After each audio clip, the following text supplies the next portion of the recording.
15 years ago, 40 miles off the coast of Louisiana, an oil rig exploded, the Deepwater Horizon, and the disaster killed 11 men either immediately or in short order after the explosion itself, and millions of barrels of oil surged into the Gulf. This is the largest environmental ecological disaster in decades, not only in the Gulf, but globally. It was a story that captured minds and media attention for months as BP tried to figure out a way to stop the flow of oil into the Gulf. Well, today I'm sitting down with a playwright, Lee Fondakowski, who is a prominent documentary playmaker. She is renowned for her work with a group called Tectonic Theater Project, most famous for the play The Laramie Project. And a decade ago, she wrote a play based on hundreds of hours of interviews with survivors, survivors' families, and residents of the Gulf Coast, all about the BP oil spill. And we're having a conversation about what this spill means 15 years on. And we're having it in advance of the fact that this coming weekend, on April 11th and 12th at the Moody Center for the Arts on Rice University's campus, there'll be a full professional production of Spill, as well as conversations with Lee and scholars to think about what the BP oil spill at 15 means to the Gulf of Mexico.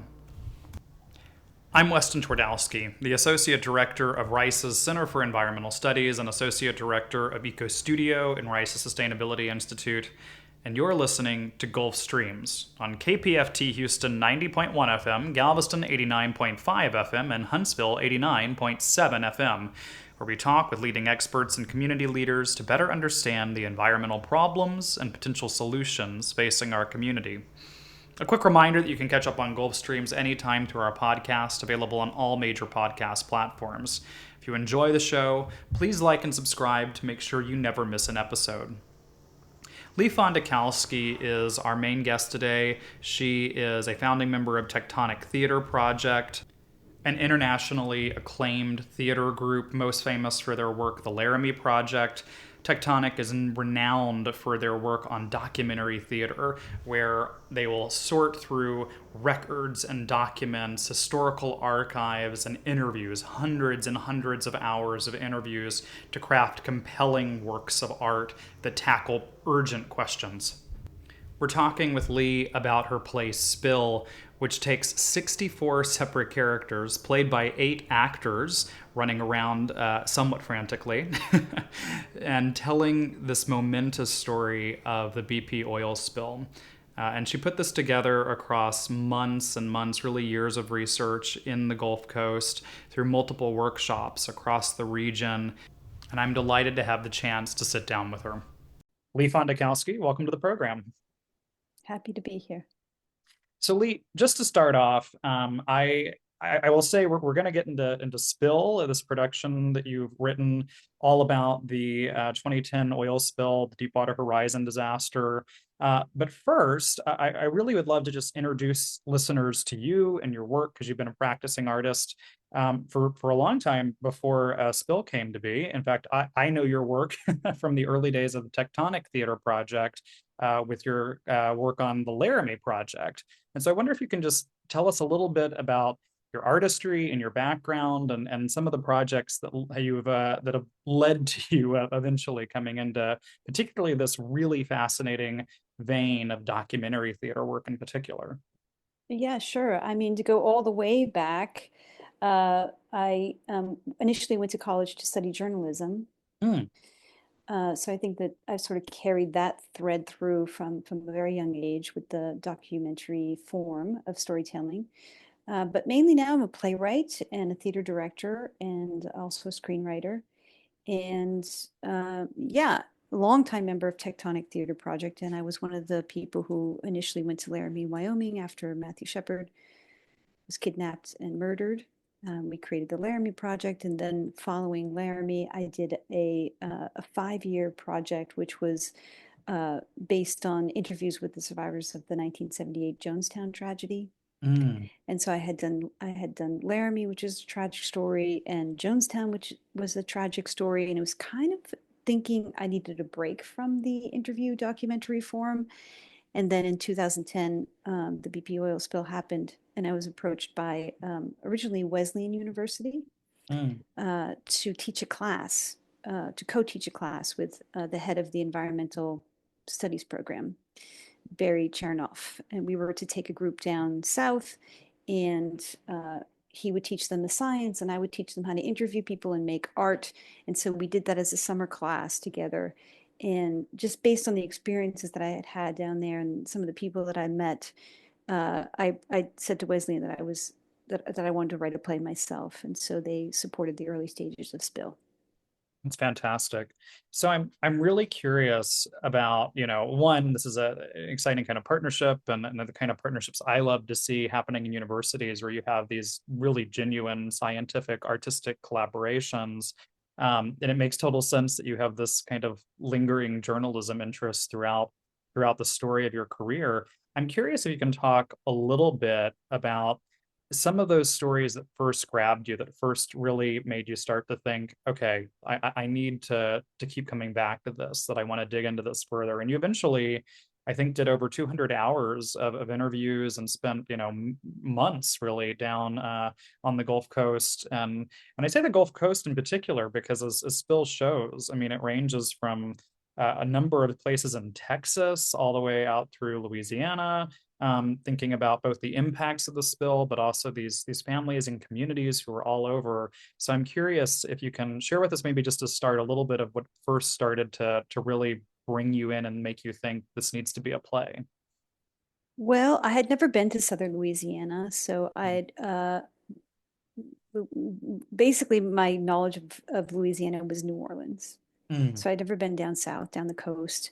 And my first trip down there, um, I had really, well, we went out on a boat. Barry was there. We went out on a boat. And I had never seen industry and nature together in such a way. Like I'd never experienced that. Like we were driving on the boat and it was this beautiful, lush green landscape, and then the boat turned the corner, and then you saw the oil rigs in the distance. And so I was really struck by that. And the more I talked to people, there was this feeling that uh, like the oil industry was part of the culture. So the mhm, first time I'd ever experienced that, where industry and culture were so interwoven. And one of the things that I encountered was people saying that oil and nature can live side by side in harmony. mm, And so I was really struck by that even after this like unstoppable oil spill and all the chaos and destruction and death of people and animals, that that idea, they still held on to that idea. So as a dramatist, that piqued my interest because I thought, well, this mythology that they've told themselves is clearly, or at least been punctured, if not fractured. And yet people were still holding on to this idea that oil and nature could live side by side. And so I think that was initially what kind of called me to go deeper. And then on that very same boat ride, when Barry and I were coming back to the wildlife and fisheries, we were kind of pulling in with the boat, and in the distance there were these suited people with these long tables, and on the ground were these enormous bags. And I was like, Barry, I was like, what are they doing? And he said, oh, those are dolphins that have washed up. And wow. they were doing dolphin autopsies. Mm, And so I don't know, encountering a dolphin autopsy on my first trip down there and then experiencing this culture that I had never experienced before, I thought, well, I think I want to spend more time here and see if a play can be written. I think the hesitancy to write a play was that BP is such an easy villain mhm, because they made such egregious profit driven decisions that led to all this. So it's kind of like, well, is there really a story here when BP is, so clearly in the wrong? There's no gray area there, right? But it was the human stories that kind wow, of hooked me. Uh, and then after spending time in Southern Louisiana, talking to Bob B, who ended up being a character in the play, he was the one who first recommended going to Texas and meeting with the oil rig workers. So that was like a whole second phase. Even though in the script it comes first, it was the second phase of the research, where we got to know those families and also just the science of oil drilling, which I never thought I never thought in all my life I'd be studying and know so much about the technical aspects of oil drilling.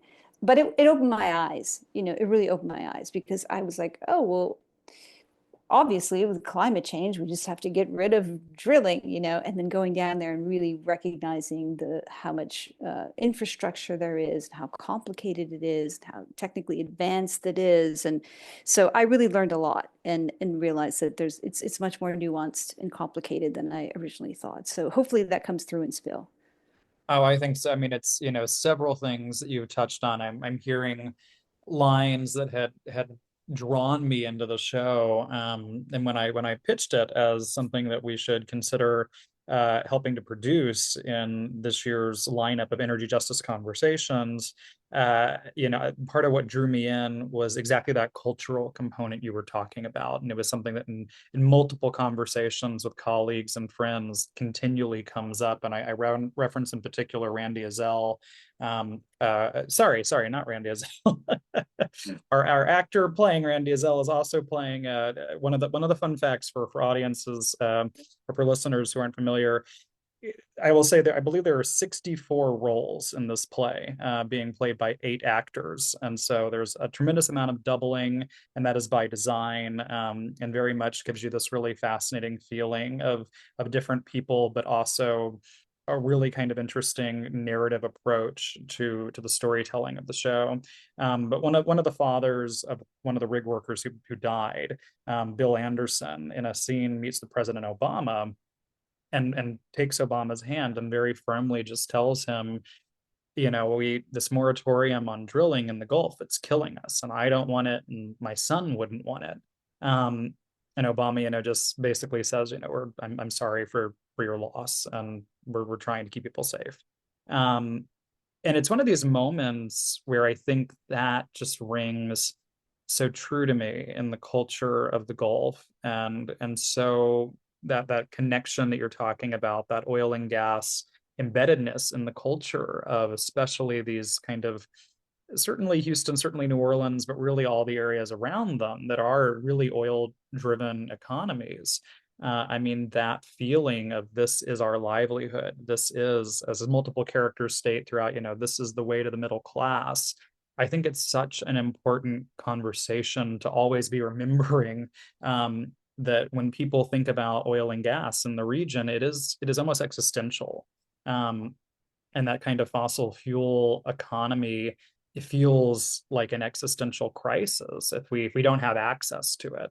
And so I was so excited to talk about that in the context of energy justice. I would love for you just to kind of briefly, because you've hinted at, that the first act really covers the lead up to the disaster itself of the explosion. The second act, as you kind of alluded to, thinks a little more about fallout. But I'm wondering if you, maybe this is a slightly unfair question for a 2-hour play, but what is Spill about? Can you walk us through what the story is a little bit, just to give listeners an idea of what this play is really grappling with? Yeah, Spill is about the explosion and disaster on the Deepwater Horizon oil rig, uh, which exploded in the Gulf of Mexico and then sank. And the way it sank, the drilling, the pipe broke in such a way that it was so deep um, in the ocean that divers couldn't go down and simply plug it. It had to only be remotely operated vehicles. And I think people remember that 87-day unstoppable spill. And so the play is about that explosion, the men who survived, the men who died in that explosion, the 11 men who died, and it's about the Gulf Coast grappling with, I guess, with its identity, the crisis, but also with its identity, in the ways in which they are resilient, and the ways in which this really made a permanent impact on the communities and some of the individuals involved. Thank you. That's perfect. I just grabbed that as a soundbite going forward. um, that's something that's, I mean, I think those impacts are so critical. The range of voices we get to hear from, in particular, is fascinating. Both, as you mentioned, those survivors, the families of those who died, but also political leaders, also, some of these kind of more government officials enter into parts of it, members of the recovery crew. There's a really incredible monologue in the second act from someone who worked on the actual cleanup efforts themselves. And to that end, I mean, there's some really incredible people we meet along the way of this play. There are some just breathtaking moments of storytelling, and I should flag for listeners, part of the documentary approach that you take is very much, going out and interviewing people, collecting, things from official records and documents as well, and kind of statements, and then really just editing down. You're not really adding, you're not making up things that people haven't said.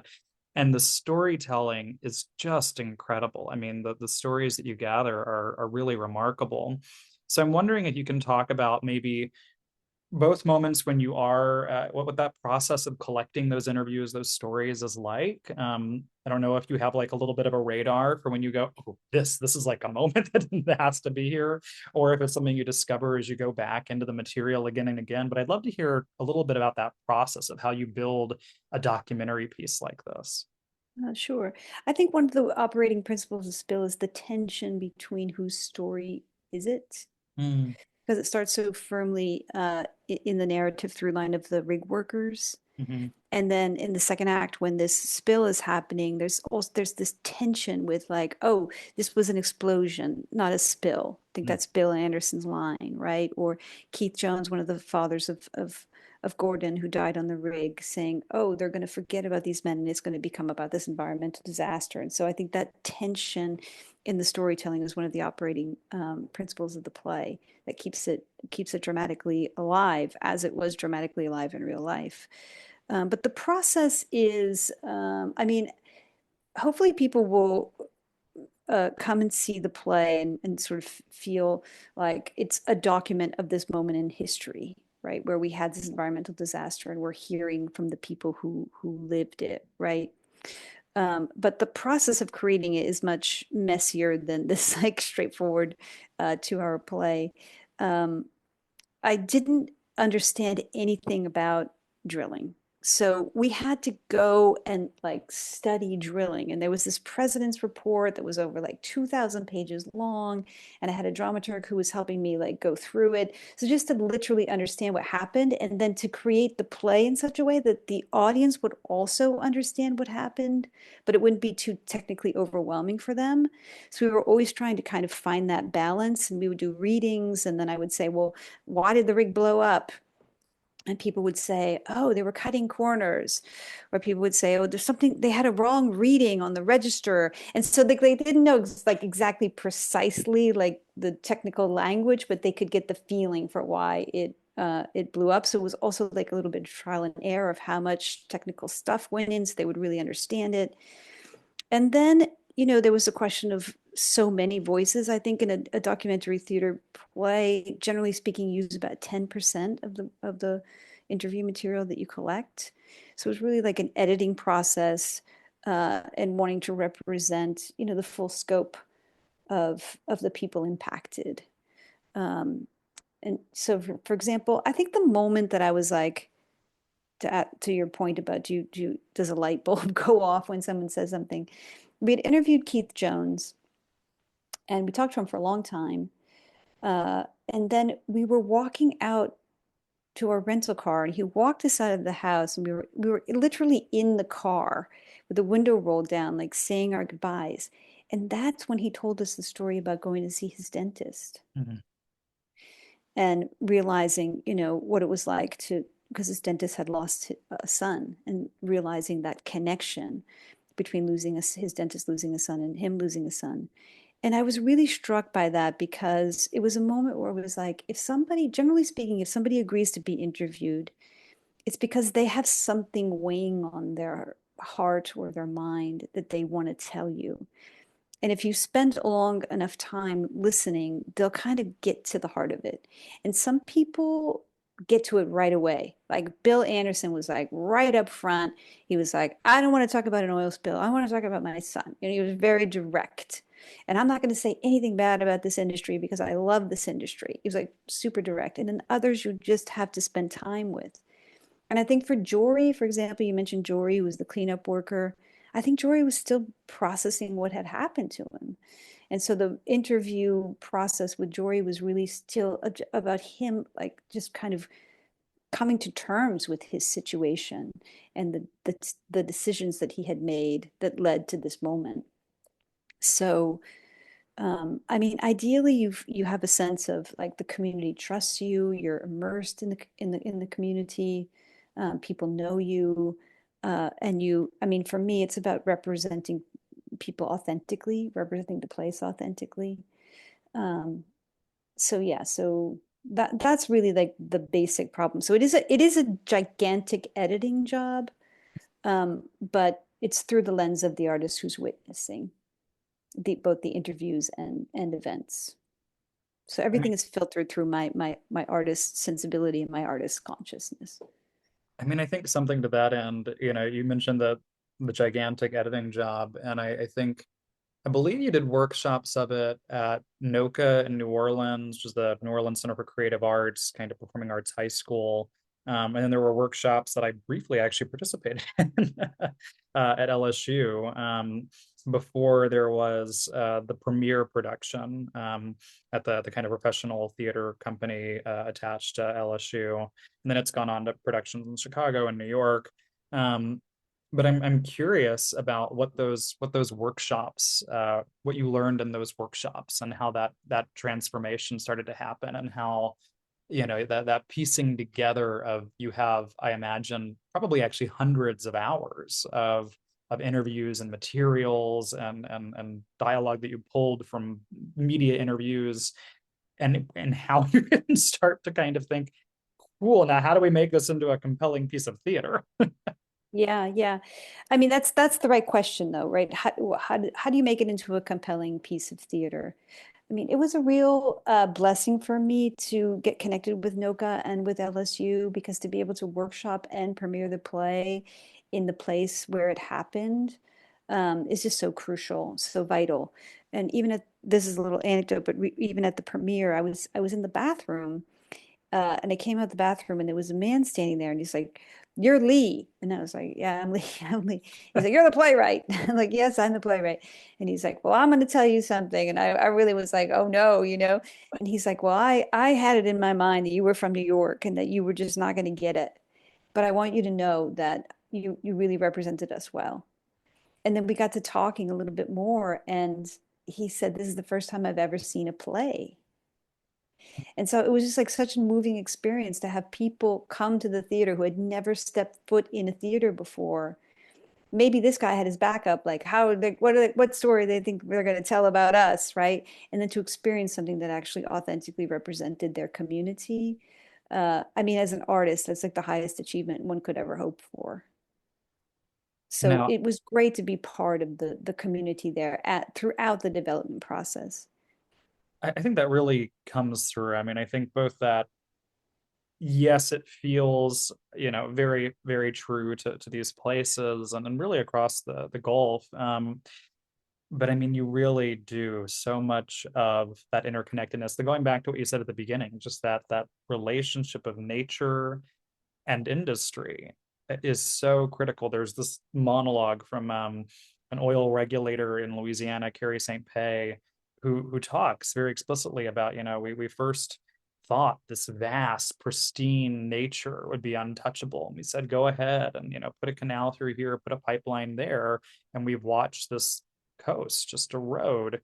And it's an impactful monologue, but it also really shows this I think what is an embedded, I've heard this from any number of certainly environmentalists around the Gulf, but also folks working in oil and gas, also folks who are just lifelong citizens of the region who really, share exactly that kind of cultural connection you were talking about between these two things not at all being in tension, but also moments of awakening and awareness of, especially in South Louisiana, where that coast is just in full recession. Um, people really understanding and feeling how far have we pushed our environment? How far have we pushed what nature can take? And I mean, that really comes through. I wonder if you want to talk about, and we've hit on several characters who maybe I've already listed off all of some of the folks who you maybe most remember or think about, but I mean there are just such incredible personalities in this show, and I wonder if in the process of conducting interviews, if there were people who still stick in your mind very clearly, who are, I'm not trying to say are favorites, but or maybe that the kind of standouts for you that you just think these stories remain with me in some particular touching, memorable human way. Yeah, I mean, I think all of them do really, to be honest, but just a few of them, I mean, they do obviously stand out just by virtue of like having spent the most time with them, maybe. But you mentioned Carrie St. Pay, and we spent an awful lot of time with Carrie St. Pay, and he took us out to the marsh. And, one of the recurring themes when we were first there was this like, uh, I mean, it almost felt like one of my collaborators said it, but she turned to me and she said, Lee, I feel like we're writing a love song to a dying place, Mm, because there was this like really deep nostalgia. Like people would take you out on a boat and they would say, oh, this used to be marsh and that used to be a forest. And it was always like looking back to what it was, right? And there was this one moment we were out with Carrie where, and I don't think this made it into the play, I can't remember, but he said, if we had only realized what we had, mm, if we had just realized what we had. And I said, Carrie, you use the past tense. And he started to cry, like right on the spot, and this was like a guy, like, typical kind of Louisiana character, always cracking jokes, super witty, super funny. And it just like stopped him cold. And he was like, yeah, we knew about the land loss. I think he said around the end of the 80s that they yeah. started to really know. And they just didn't really do anything about it, right? Because by that time, I mean, this is part of Kerry's interview that, the oil industry was in lockstep with the government of Baton Rouge, and there just was no turning back. So that was part of what we encountered, and that made a huge impression on me. And then I think Lillian, right? Lillian Espinosa Gala, who, was one of the few female uh, oil rig workers. And I mean, this became Lillian's passion. It became her obsession. She was consumed by the story.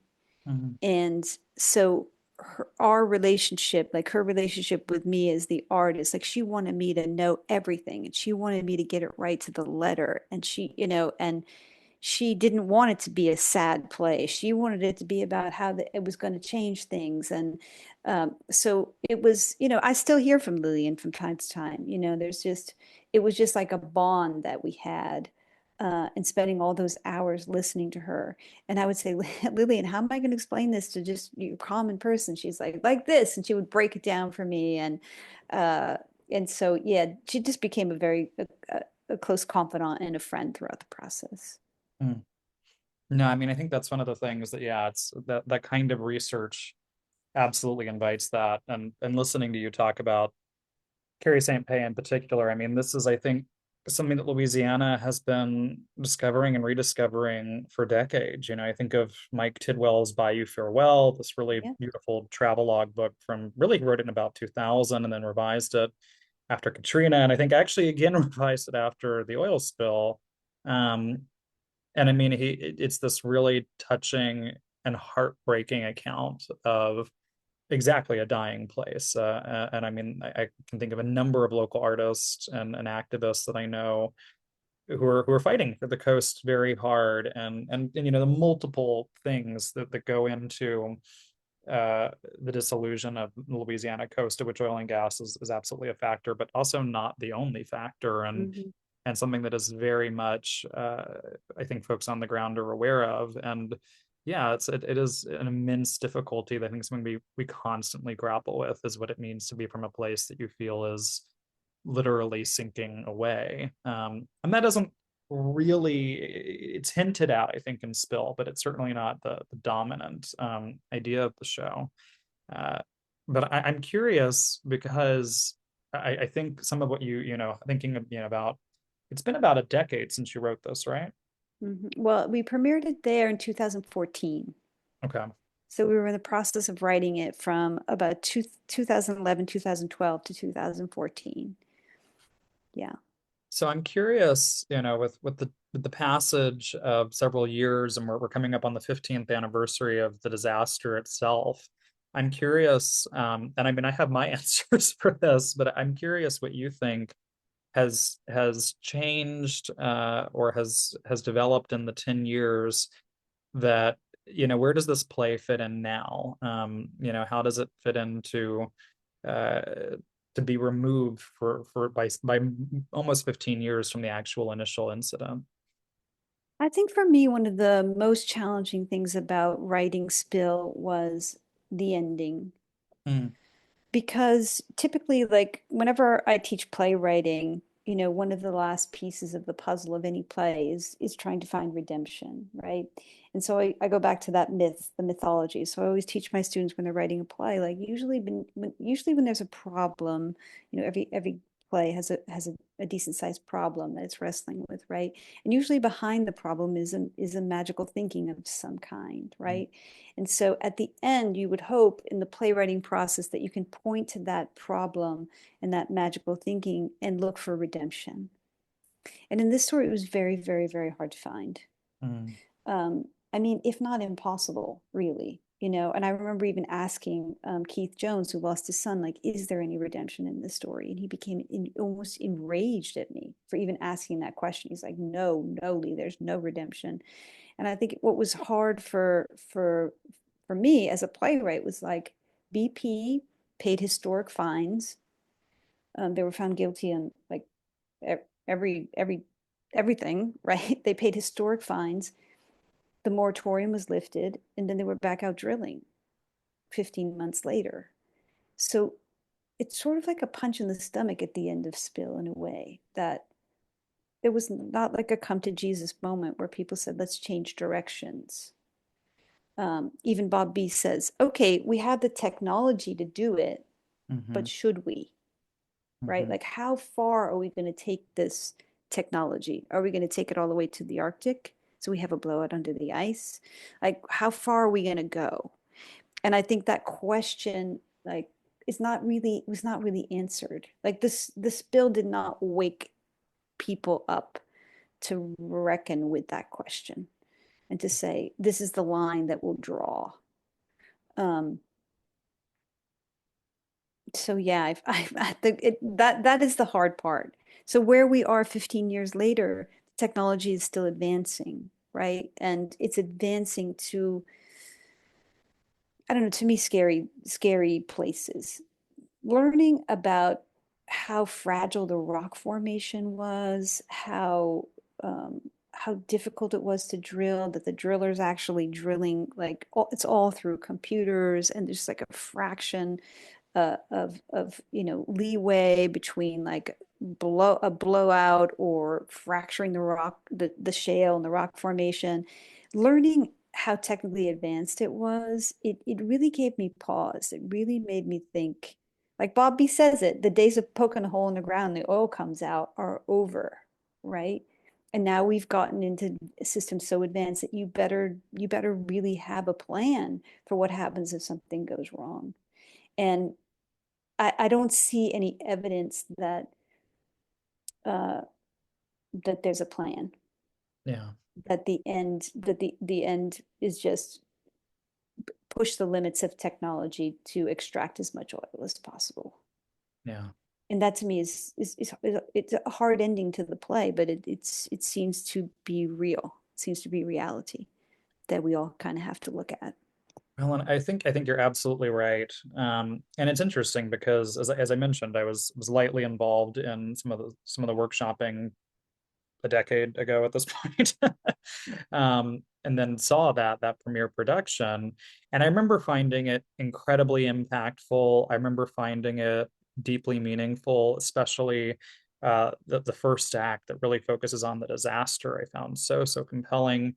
And the second act with that more open resolution, shall we say, and I was left a little unsettled by. And I think what's fascinating to me is as time has gone on, and while there's there's a little more distance now actually from that initial disaster.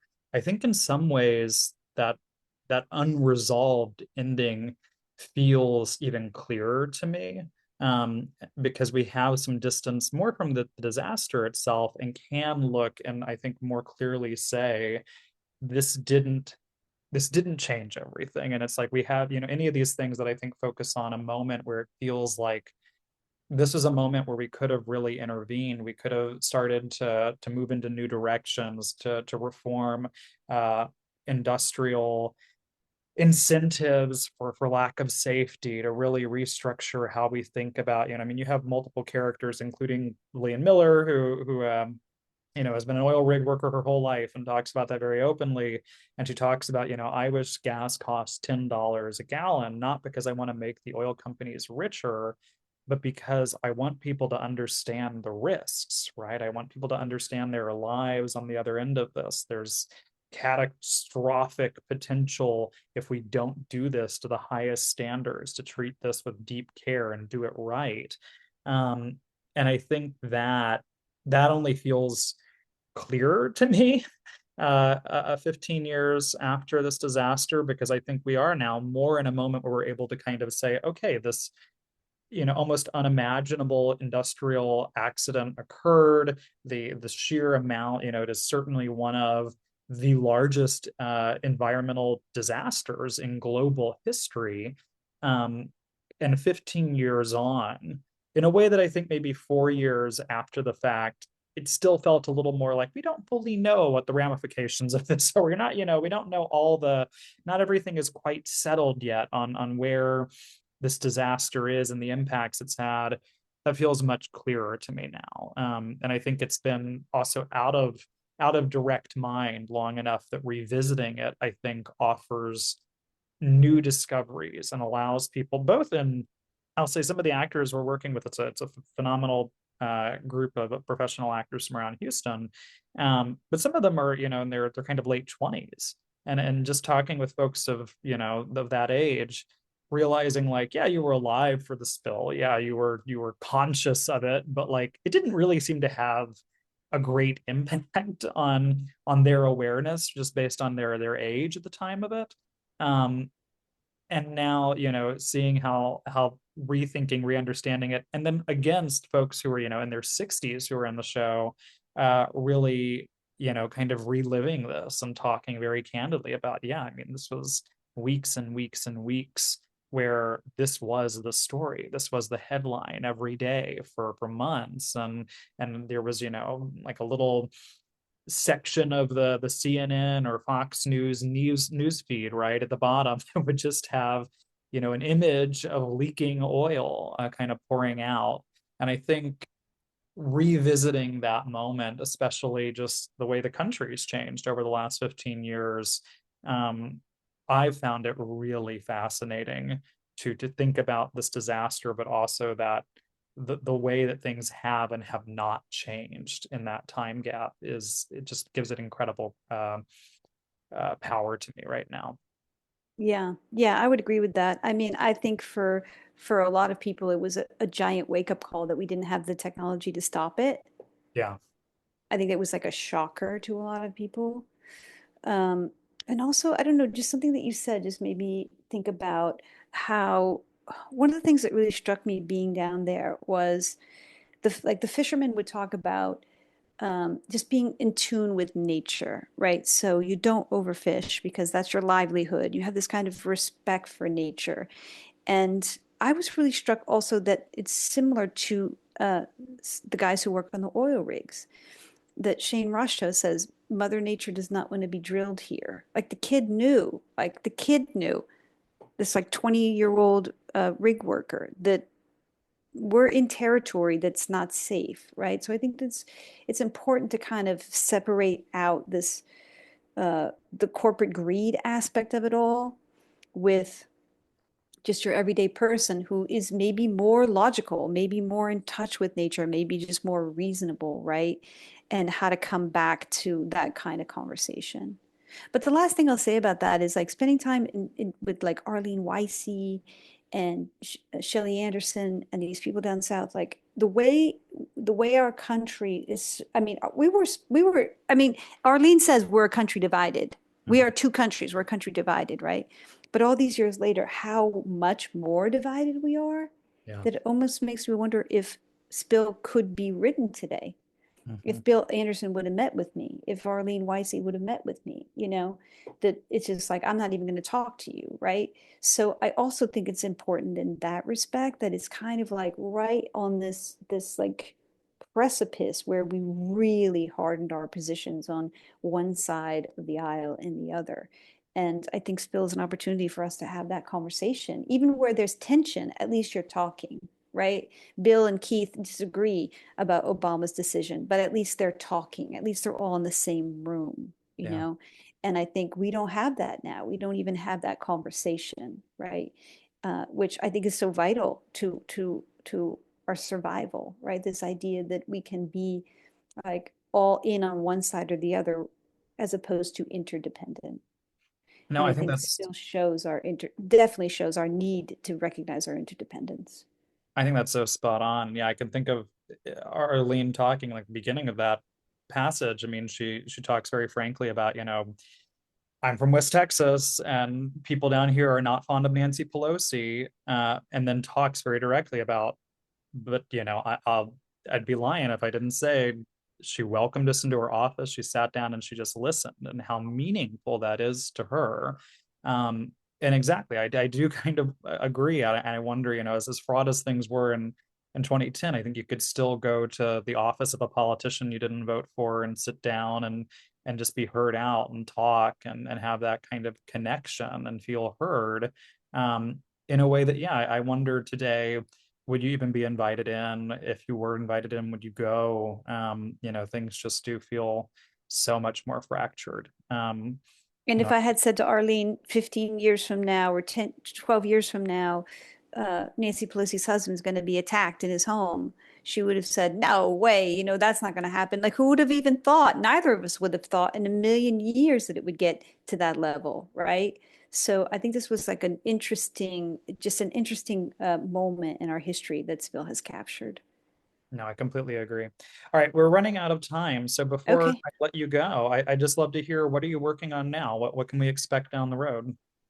I am working on another epic play. It's history based, and many people may be familiar with from down there, the Central Park Angel that was made famous in Angels in America. Absolutely. I'm talking about the woman who created, writing a play about the woman who created it, and the circle of female artists who were living in Rome at the time, and so it's a historically based fictional piece, resurrecting some unknown artist heroes from the 19th century. Ah, that's fascinating. Mhm. Well, I am so delighted to get to see that eventually, and so happy to have gotten to talk with you. Thank you so much for your time. Lee Fondakowski is the playwright of Spill, which will be having its Houston debut at the Moody Center for the Arts on Rice's campus on Friday and Saturday at 7 p.m. and then a 2 o'clock matinee and another 7 p.m. performance. Tickets are available for free on the Moody website. Lee Fondakowski, thank you so much for joining us. It was great talking with you. Now we'll go to our researcher Jaden, who has a short piece all about lead and lead poisoning for you. Throughout history, lead has been a prominent presence in households, leaving traces in beauty products, infrastructure, and more. This single element, once hailed as revolutionary and commonly found in household items like paint, quickly became a silent killer. Understanding the history of lead and its lasting impacts on both the environment and human health is crucial in determining what steps we should take moving forward and what mistakes we must avoid.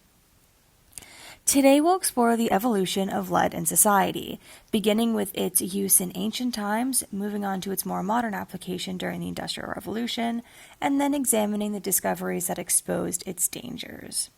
From there, we will discuss the ways lead has impacted both human and environmental health, before concluding with an understanding of how and why lead-based products were phased out.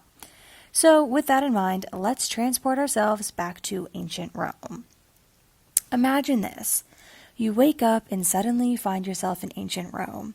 The sky is blue, birds are chirping, and you're surrounded by the grand architecture of one of history's most advanced civilizations.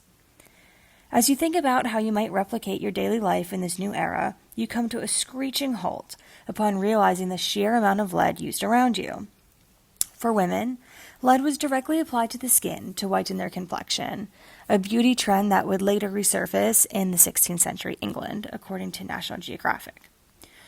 Additionally, red-colored powders were used to enhance the pink of women's cheeks, also containing lead and a substance that was highly toxic to our health. Beyond cosmetics, lead was everywhere due to its versatility.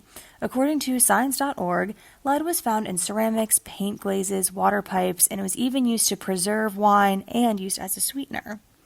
Though some Romans suspected lead could be harmful, it remained essential to maintaining a smoothly functioning society. And, fun fact, the Romans called lead plumbum, which is where we get the word plumbing from.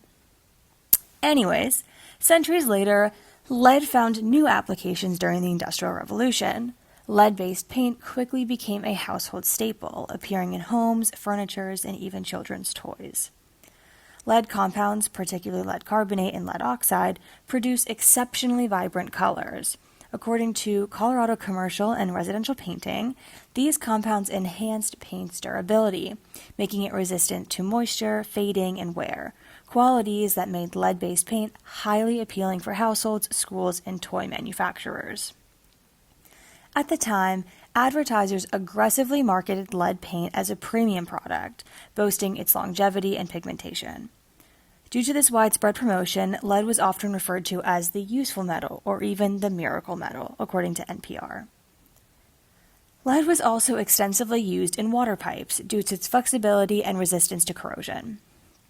Cities across the United States and Europe relied on lead pipes for their water distribution systems, inadvertently exposing entire populations to chronic lead poisoning. While some early warnings about lead's dangers surfaced, the widespread infrastructure built with lead pipes remained in use well into the 20th century. The consequences of lead's ubiquity were severe, particularly for children, who are most vulnerable to lead poisoning through ingestion of lead dust or chipped paint. Long-term exposure led to profound health implications, particularly neurological damage. Despite early knowledge of lead's toxicity, economic incentives and aggressive marketing campaigns kept these products in circulations for decades before regulatory bans and public health interventions finally took effect. So when did we first realize that lead was dangerous, and how did that knowledge come about? Surprisingly, some Romans already suspected lead's harmful effects. A quote from Vitruvius, published by the University of Chicago, states, "Water conducted through earthen pipes is more wholesome than that through lead. Indeed, that conveyed in lead must be injurious, because from it is white lead, is obtained, and that is said to be injurious to the human system. Hence, if what is generated from it is pernicious, there can be no doubt that itself cannot be wholesome to the body." Despite this eerily accurate insight, lead's popularity continued to grow over the centuries. But by the 1800s and 1900s, more warning signs emerged. Scientists and medical professionals began documenting the harmful effects of lead poisoning, particularly in workers exposed to lead in industries such as plumbing, paint production, and lead smelting. According to the history of lead poisoning in the world, workers absorbed lead through inhalation of fine lead dust or fumes, contamination of food eaten at the workplace, or absorption through the skin. By the early 20th century, concerns over lead's toxicity intensified, particularly regarding consumer products like lead-based paint and gasoline.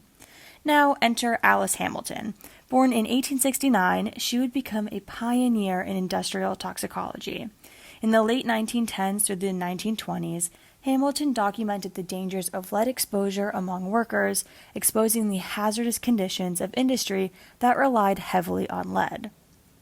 Despite her groundbreaking research, her warnings were often ignored or dismissed by corporate interest. However, despite her concerns being ignored, in 1919, according to the National Institute of Health, Hamilton became the first woman appointed to the faculty of Harvard Medical School as an assistant professor in the new Department of Industrial Medicine. Despite all these discoveries, industries profiting from lead products refuse to acknowledge these dangers, prioritizing financial interests over public health. The lead and paint industries lobbied aggressively against regulations, falsely claiming that lead was essential for durability and economic growth. According to The Atlantic, companies even fought against bans, restrictions, and warning labels on paint cans while actively marketing lead-based products to children and parents. Similarly, major automobile manufacturers like General Motors, DuPont, and Standard Oil resisted efforts to remove lead from gasoline despite mounting evidence of its harmful effects. This became even more apparent at the 1925 tetraethyl lead conference.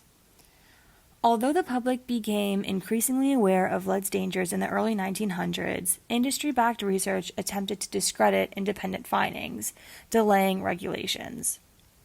The first major legislative act was the Lead-Based Paint Poisoning Prevention Act of 1971, aimed at preventing the use of lead-based paint in residential buildings.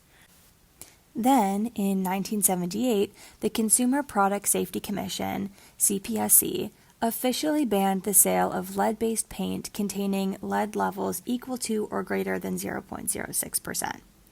It wasn't until the late 1980s that the Safe Drinking Water Act was amended to prohibit lead pipes from being used in public water systems.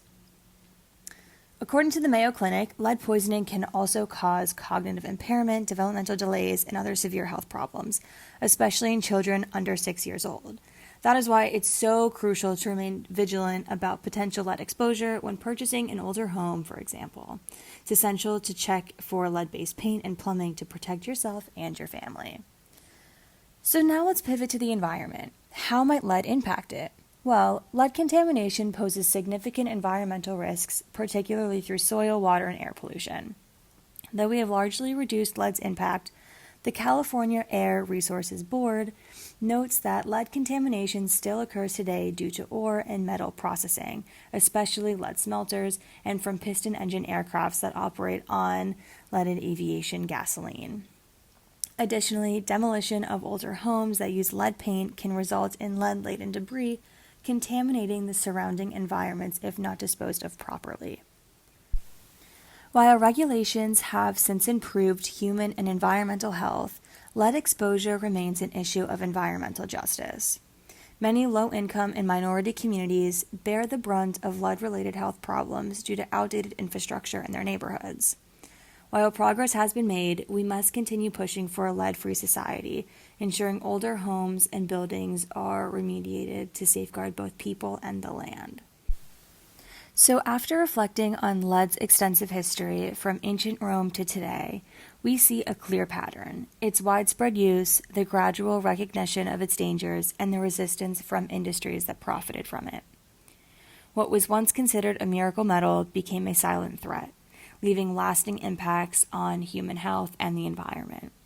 Despite early warnings, economic interests delayed meaningful regulations, allowing lead to persist in homes, infrastructure, and consumer products for far too long. Though we cannot undo the past, we can continue to fight for a safer future. By advocating for stricter policies, we can protect future generations from lead's toxic legacy and work towards a healthier lead-free world. Finally, we'll hear how to get involved this week in Houston. Hi everyone! For today's How to Get Involved, you can attend the Start Here, the Natural Wonders of Fontano Park, on Saturday, April 12th from 10 a.m. to 11 a.m. at Jim and Joanne Fontano Family Park here in Houston. You can join the Bayou Preservation Association for the Start Here guided walk and explore the hidden beauty of Houston's bayous with Bayou Preservation Certified Interpretive Guide, Morton Sager. This 90-minute tour will cover the park's ecology, history, and native species, and the unveiling of 2 new educational signs. You can RSVP now to secure your spot at www.bayoupreservation.org. That's all for today, folks. Tune in next week for how you can get involved and have an amazing day. That's our show for this week. If you have questions or ideas for what you'd like featured on Gulf Streams, leave a voicemail at 713-348-4081 or email us at westont@rice.edu. A quick reminder that you can catch up on Gulf Streams anytime through our podcast, available on all major podcast platforms. If you enjoy the show, please like and subscribe to make sure you never miss an episode. Gulf Streams is a co-production of KPFT Houston and Rice's Center for Environmental Studies, with support from the Andrew W. Mellon Foundation and the Rice Sustainability Institute's Eco Studio. Produced by Weston Twardowski. Co-produced by Joseph Campana. Audio engineer Rico Enriquez. Original music by Carter Dean. Research support provided by Jaden Brayvoice, Sophia Soltez, and Emin Rinsdorf. Stay tuned for the No Expectations Show with Marcus French here on KPFT Houston 90.1 FM, Galveston 89.5 FM, and Huntsville 89.7 FM.